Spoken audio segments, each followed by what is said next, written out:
In september van dit jaar is de subjectieve atlas van Friesland uitgebracht. Op ontruin van kunstwerk binnen mij farmjouwers, kunstenaars en architecten en studenten van de Popacademie workshops houden. De insteek wie een originele atlas met een onverwachte blik op Friesland.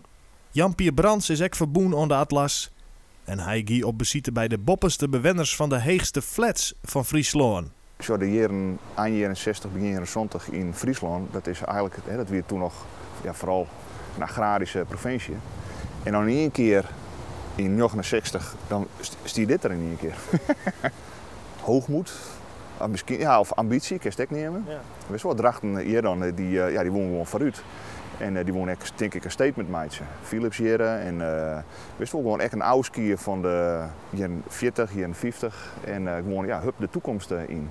Ja. Maar het grappige is dan dat die flats, wist wel, van mij dat ze er hier of 10 of 15 uur om dat eerst te bedenken en dan uiteindelijk te realiseren. Dus in de jaren 20 wie het eigenlijk al een beetje achterhaald om in zijn flat om dit te dwazen maar.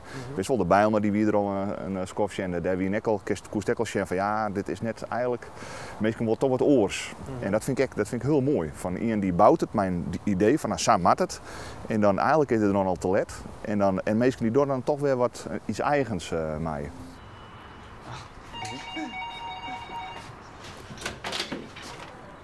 Ja. Goedemorgen. Hallo. Mag ik wel binnenkomen? Zeker, kom verder.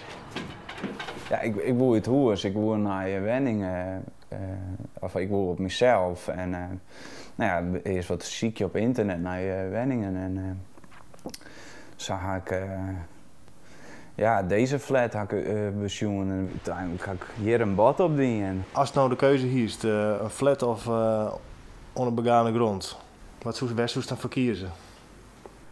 Ja. Dus het is natuurlijk mooi dat je in de auto op de oprit kan staan. En dat je als je op jacht skipt, dat je gelijk de auto waar je in huis kan sjouwen. En wat zijn alle voordelen dan? Want het uitzicht. Ja? Het uitzicht, dat is je prachtig. Want de kist heel makkelijk zeggen van ja, zo'n flat, wist wel, ja, eenheidsworst, lelijk. Wat maakt het hier in Friesland? Maar de kist ik dan als je van, er ben ik een paar hele goede kant of succesfactoren zeg maar, om die flats. En dat vind ik interessant. Van, ik weet wel dat het eenheid, dat is duidelijk te zien. Maar er zit ook, als het goed is, dan zit er al hier, en vanuit een positieve insteek, er zitten al hier hele bijzondere aspecten op. Morgen praten we verder met Jan-Pier en Remco over de flatbeleving. Ja, dan zit er gewoon elke keer mee te prutsen weer, zo. En we gaan ook naar Balzert, want daar wen het Bernard Visser. In zijn flat had er het heegste fluitenmuseum van de wereld.